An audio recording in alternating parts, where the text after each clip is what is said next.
Hello there, World of Tankers, and welcome to the channel. I'm your host, the Droodles Blitz, and in today's video, I'll be playing in the T-34-3. This is a Tier 8 Chinese medium tank, a vehicle that features the same hull armor and turret, essentially, as the Type 59, but with a much larger armament, a 122mm. But because this is a Chinese 122, it features an incredibly good aiming time of only 2.3 seconds.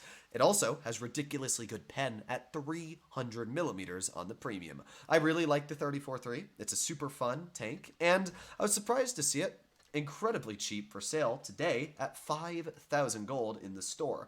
I'm actually very tempted to pick this tank up on my free-to-play account because I have 5,000 gold saved up from watching ads and watching the ad crate over and over and over. So it's actually not a bad deal. I would definitely say if you've been saving up gold on your free-to-play account, it's a really fun tank, and I might pick it up. I might just pick it up. In today's video, I figured I'd play in the 34-3, showcase why it's a really fun vehicle, and yeah, that's really all there is about it. Now, here's a fun thing I always love to talk about the 34-3. This vehicle carries 90 rounds of ammunition. 90 rounds of ammunition. It has so much ammo that you could literally shoot nonstop the entire battle and probably still have about 80-70% of your ammo left. It is absolutely stupid, but that's just how the 34-3 is. You will never, ever have to worry about running ammo with this vehicle. When it comes to the mobility, that's really the only downside. Like, it's good top speed, 50 kilometers per hour, but its power to weight of 16.1, not great. It's actually one of the slowest accelerating tier 8 in the game. So that is the only thing about the 34-3 that I don't always love, is it is kind of lackluster on its power to weight. That's why I personally really like the STG guard, because it's got a lot of turret armor and a lot of mobility, which the 34-3 has, but it doesn't have that mobility. So yeah. Here we are. First battle. What do we have up against us? We got an M5 Yo, 55A, and 53 TP since one. Okay, I mean, we'll see how this battle works out. I'm not too worried, obviously, because I should be able to do a decent job, judging that I'm somewhat skill mode. But I'm glad that the majority of our team is going towards medium side. But this is a great example of my power to weight. You can see these tanks are ditching me in front. To be fair, they are lights, so it's not a fair comparison, but still, the mobility on this tank is nothing crazy. Now, I'm going to be driving fairly aggressively right into the front line. Hopefully that lightweight does not spot me, but you know what? I'm fine with the lightweight spotting me now. Boom! 436 damage. Right there is a perfect example of why Alpha sometimes does feel absolutely fantastic. Being able to roll somebody for just a huge chunk of their hit points and watch this aiming time, badonk. I mean, we've already taken 800 hit points off of that poor T-54 lightweight, and that is just what I love so much about this vehicle, is that Alpha working so nicely. But here we go, we got the T-28. Let's load in a heat shell, and I think we actually hit, yeah, we did. We hit the gun of the Centurion. We aimed at the T-28 and got so unlucky that we hit the gun of the Centurion 1. Well, I guess that's just my life, but it's fine. This time, we're not going to miss. Bunk. There you go. Look at that 492 slap. That is incredibly nasty. T-49 finishes off the Centurion, and in 4 more seconds, we will have our shell ready. Now, remember how I said it's got really good pen? If I'm not mistaken, we should. Nah, I can't see it, but I'm actually pretty sure Wargaming buffed the superstructure. No, they didn't. We just got unlucky. Okay, never mind. Our shell just did not want to pen that T-28. All right, let's try again, but this time we're going to aim in right on his weak spot. Bonk. There you go. Okay, it looks like we just aimed a little bit off on the angled bit of the T-28 instead of the weak spot, but pretty good pen. I mean, that tank's got a lot of superstructure armor, and the fact that we can go right through it no problem whatsoever is pretty dang impressive. Let's do it one more time. My luck is not liking me. Let me guess. Yeah, it hit that. Wait, nah. What is that, Wargaming? That should have been a pen. That ripped me off. All right. Well, what I can say is we are guaranteed going to pen the upper plate. So, bonk. There you go. Nice. I will take a pen when I can get one. We're over 2,000 damage now, which is pretty good. We haven't lost any health ourselves. And we're going to make our way a little bit more aggressive here. So, we got the 55A, who's been doing, I actually have no clue, in the back. Got the 53 TP right over here, and bonk. There you go. Nice 292 slap. It's crazy that 292 feels like such a low roll with this vehicle with heat, even though for the average medium, that's such a nice damage. So here we are. We got the 55A off to the side. I'm just going to drive right over towards this tank and get a nice badonk. There you go. 73 damage. Nothing too bad. All right, we got the 49 in front of us, and with that, that's all that's left. Not really sure what the Yo is doing over here, but we're going to aim in on his nothing because we can't hit it. Let's try again. Here we go. Aiming it on his side armor, and yeah, we'll just overmatch his sides. The Yo does not have a lot of armor, so it's pretty easy to overmatch the side armor. If we get one more pen this game, we'll be sitting over 3,000 damage. Are we going to be able to pen this M5 Yo? Well, I can't really tell if we can see his turret, but I would guess... no, we're not going for that. We're going for the 49 speed. I want damage. I want to break 3K this game. Come on. Ooh, yeah, 560 slap. And as you can see, our upper plate is strong enough to withstand the penetration of the T49.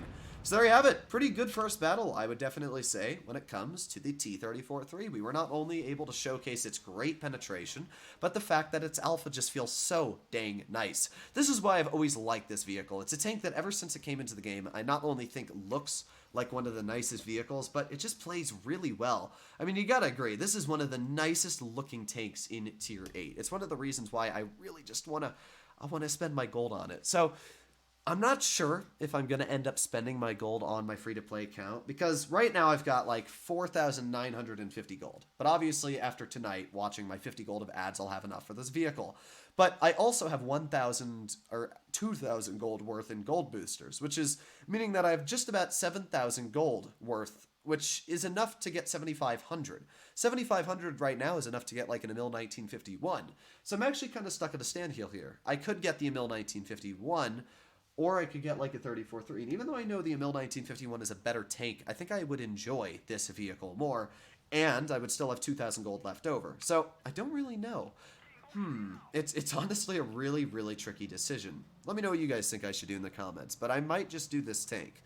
Alright, well, I'm going to push up into the front line here. I'm going to get right over to my favorite position, which is in this little corner here.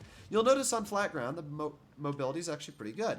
We're going to aim it on the Super Pershing, and if he crosses, we're going to get a free slap of Rooney into the side of his tank. But it looks like he is smart enough to realize that maybe trading with my vehicle is not the best decision. Hello, my friend. Oh, yeah. Bit of a low roll, and not a bit of a low roll. That is an absolutely monstrous low roll. We have, what was it, 400 average, and we just rolled 300 on that guy? Yeah, that's a bit of a shame. Let's go for the SU-122. Unfortunately, he does pen me in return, which is not great, but he can't push me because obviously I've got teammates behind me. But it looks like they are still trying to push. I don't know why, but we're going to go for a pen. Yeah, look at that. Nice slap into the WZ-120. I also have an AMX AC-48 just YOLOing this WZ. Hopefully he kills him. Oh, God. Wiggle, wiggle, wiggle. I don't want to be penned. Back up. Oh, that's not good. Well, let's see if we can finish off the WZ. I got you, AMX, bro. Unfortunately, my AMX might be cleared by the SU, and I don't know what is going on this battle. If the AMX gets cleared by the SU, oh, no, no, no, don't shoot me again. No, you cringe human being. All right, well, let's get a pen into the E50. There you go. Nice slap, 440 damage there, and this guy is definitely going to kill me. There's not much I can do about it. Unfortunately, it looks like our team is kind of lost. Our T92 was on medium side and then left and then went over to this side of the map. Our 55A is still camping in spawn, but this is the same 55A from last battle, so that doesn't surprise me at all. Unfortunately, when two of your tier 9 mediums, which you would expect to do their job on medium side on Himmelsdorf, don't, it does not surprise me whatsoever when we're losing this game in such a dramatic fashion. But welcome to World of Tanks Blitz, ladies and gentlemen. As you can see, the 34-3 is a fun vehicle. It's got a great gun. It's got really good alpha. I enjoy the tank a lot. And even though we weren't able to come out with a victory the second game, I think it still showcased a lot of the alpha. And we probably did fine compared to the rest of our team.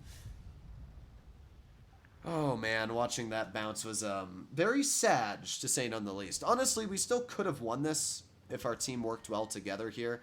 And it still is a possible win.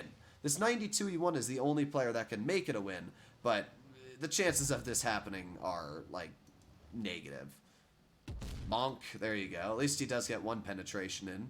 But yeah, this could have been an incredibly easy win if these mediums just stuck together. What I always question is, you're in a medium, you're a top tier medium and light on a map that you would obviously do very well in if you go medium side, and instead you go to heavy side. I just always get confused by that. Now the T92 doesn't shoot an HE into the T49, so unfortunately he does not kill him, but it doesn't matter. The enemy team had 4 bases capped, and there you go. Defeat! But I just want to see how we ended up doing this battle. I would say we did maybe 1,700, 1,800 damage. yeah, 1928, not bad at all, especially for how quick we got killed there.